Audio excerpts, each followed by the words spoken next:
And do you know our tradition is very rich too? Hello, my name is Linh, and today I'm going to tell you about shaping Vietnam's future. My presentation has three parts. First part is about Vietnamese food, people, and places that are famous. Part 2 is about some problems in Vietnam and their solution. Part 3 is about what I'm going to do to make Vietnam better. First, let's start with part 1.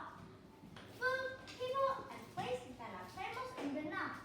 Pho is one of the most famous food in Vietnam. It's a type of hot noodle soup with beef and vegetables. It's yummy and hot, so tourists usually eat them mostly in winter.